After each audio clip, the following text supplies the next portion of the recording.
Last night, a visibly defeated Donald Trump spoke to reporters in the Oval Office, where he had a bit of a Freudian slip because he finally publicly admitted that his tariffs are inflationary, that American consumers will pay the cost of his tariffs in the form of increased prices on goods. And he also indicated that he would continue his pressure campaign on Federal Reserve Chairman Jerome Powell to cut interest rates for Trump's political benefit, but he would just do so in private.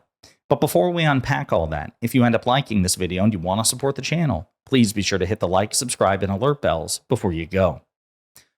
All right, friends, we have several clips to play from Donald Trump in the Oval Office. And again, for like the second or third day in a row, Trump seems and sounds defeated, right? And makes sense because the pressure and the backlash of his stupid decisions are mounting. So we're going to play these clips and unpack it together. Were you worried about what the 145% tariffs were doing to small businesses here in the U.S.? Is that why you're bringing it down?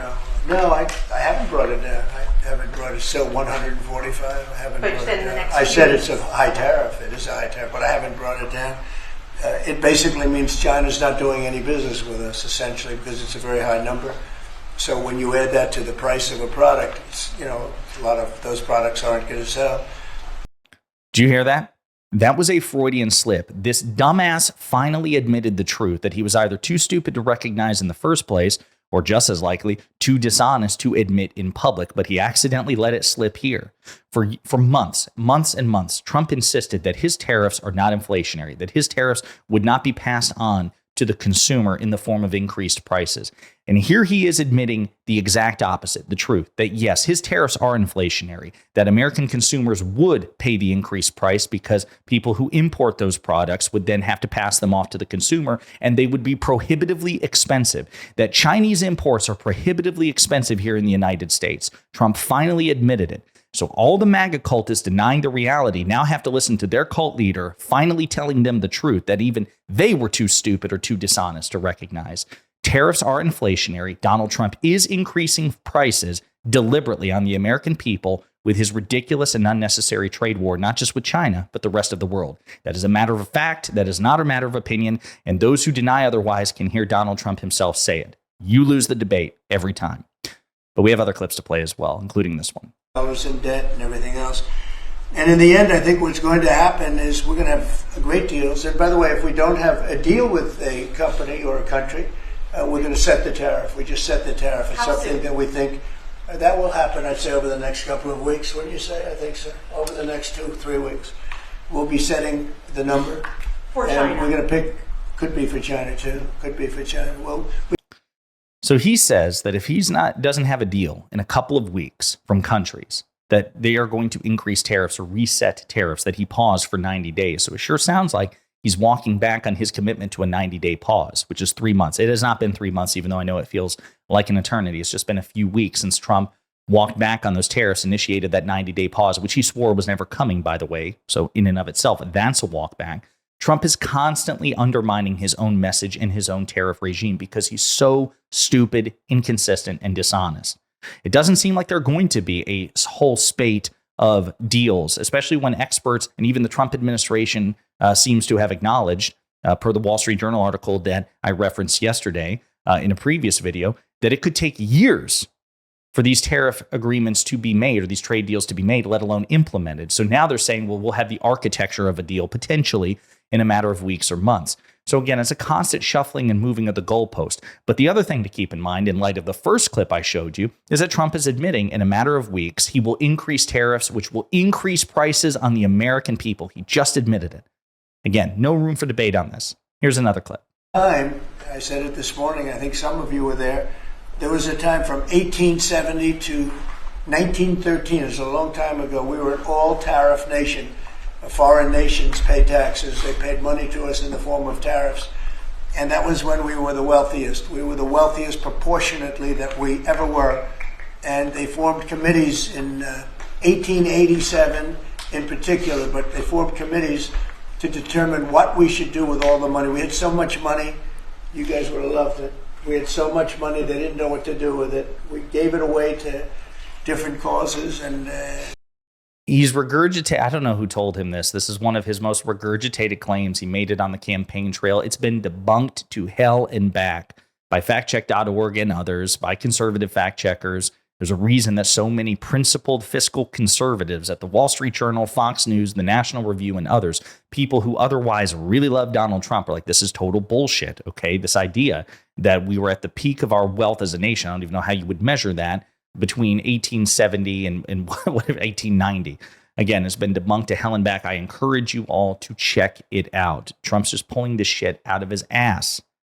But I have one last clip to show you, okay? Which is this right here. Donald Trump indicating that, his pressure campaign on Jerome Powell, the Federal Reserve Chairman, whom he appointed to that role, by the way, would now be conducted in private. Because you may recall that Trump had previously indicated that he would fire Jerome Powell, and markets erupted as a result because they don't like the notion of the Federal Reserve being under the political control of the President of the United States, be it Donald Trump, Joe Biden, Barack Obama, George Bush, any president. There should be a degree of separation. Now, I want to say before I play the clip, as I've said before, and I'll say it again because I believe in accountability and I believe in checks and balances and separation of powers, I do think the president should be able to fire the Federal Reserve Chairman for cause. And that's how it is now. Jerome Powell could be fired by Donald Trump legally if Donald Trump had evidence that Jerome Powell were engaged in some sort of causable firing, some sort of malfeasance or negligence, right? Give him an actual valid reason other than he's just not doing things you want him to do in terms of interest rate cuts. You have to prove his negligence, his corruption, his malfeasance, and then you could fire Jerome Powell. That's good. Jerome Powell isn't totally unaccountable, isn't totally beyond the scope of political review, but he's not an at-will employee, nor should he be for any president, Democrat or Republican.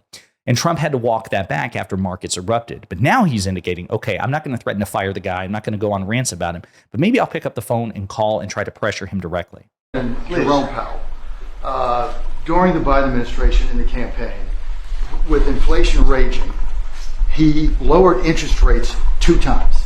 Now, with 2 consecutive months of inflation being down, all economic theory you learn in the 8th grade says it's time to cut rates when inflation is down. He's not done that. Have you had any direct conversation with him? No, I haven't called him. I might call him. I haven't called him, but I believe he's making a mistake by not lowering interest rates. And I think as well as we're doing, we'd do much better. He's keeping rates too high. He historically has been late, except when it came to Biden. He was recommended by a certain person that I'm not particularly happy with, but he will hopefully do the right thing. The right thing is to lower interest rates, so we'll see what happens. The right thing is whatever is politically convenient for Donald Trump. Donald Trump appointed Jerome Powell to this position during his first term. So again, I say, and I understand this might upset MAGA cultist feelings, but if Jerome Powell sucks, it's because of your guy. Your cult leader is responsible. He's the loser. He's the moron because he appointed Jerome Powell in the first place. So there's no way to cut this in an honest way, which doesn't also impugn and indict Donald Trump. Trump sucks. His judgment sucks. He is responsible for all of this if you take what he says about Jerome Powell at face value. Or the alternative is that Trump isn't telling the truth about Jerome Powell, and it's just that Jerome Powell is competent and independent enough that he's not doing what Trump wants him to do. That's a separate thing. Is Jerome Powell really terrible at his job? That's Donald Trump's fault. Or is he good at his job, but he's not doing what Donald Trump wants him to do for Trump's political benefit, which is just proof that Donald Trump is corrupt. Either way, Trump objectively looks bad. I don't know how markets will react to this in terms of a publicly stated private campaign of pressure against Jerome Powell conducted via telephone. Maybe they'll react more favorably to that. But again, Trump is indicating that he's going to keep up the pressure in a different way. And who knows? Trump is an inconsistent liar, so it's entirely possible that he'll go back next week to threatening Jerome Powell via Truth Social. I also want to read this, okay? So the Wall Street Journal wrote a pretty devastating op-ed from the editorial board. And again, I love quoting conservatives against conservatives because it's a lot of fun. They say, is this Trump's mid or end moment? The French president saved his government by giving up socialism. It's a precedent for tariffs. And the reason I want you to read this is because they get pretty brutal when it comes to their assessment of Donald Trump and China. He says that they say that China won this round, which I think is perfectly fair. Donald Trump continues to walk back his original tariff assault, and markets are pleased. They rose again Wednesday after Trump said he won't fire Federal Reserve Chairman Jerome Powell and is likely to retreat from his highest China tariffs. Is this Mr. Trump's Francois Mitterrand moment? Readers of a certain age will recall how the French socialist president swept into power in 1981, promising a far-left agenda of government control over private economy. The The market reaction was brutal. Within a year, he had to put socialism on pause, and by 1983, he had abandoned most of it. He went on to serve 2 terms. That historic U-turn comes to mind as we watch Trump execute a reversal by stages in his tariff agenda.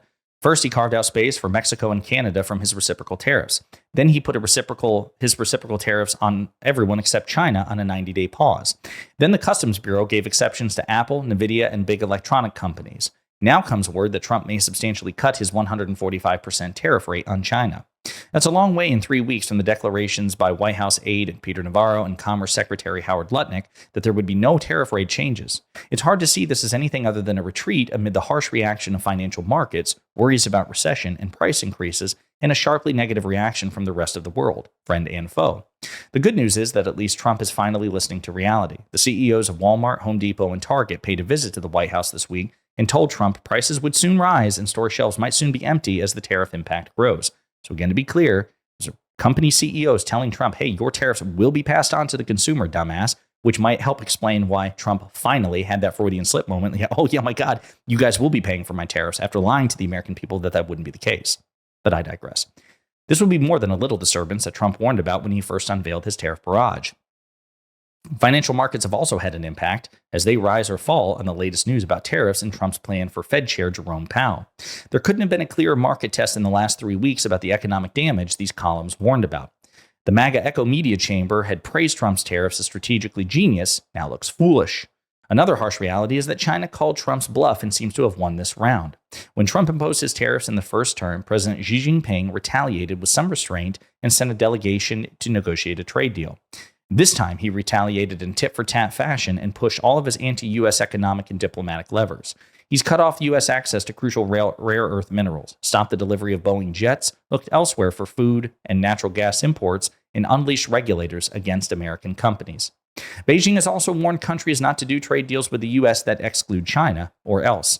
With even U.S. allies facing Trump's tariff assault, Beijing's threat has resonated in a way that it never previously did. U.S. diplomatic sway is ebbing. That's pretty brutal.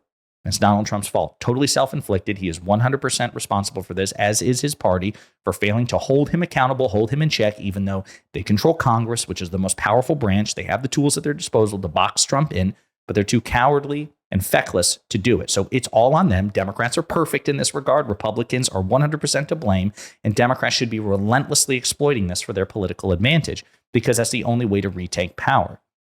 Now do it. Don't assume the facts speak for themselves. Relentlessly make the case that Donald Trump is actively and intentionally harming the American people with his tariffs that he knows, because now he's admitted it. We've played the clip. We have the words leaving his mouth. Donald Trump knows that his tariffs are going to increase prices on the American people.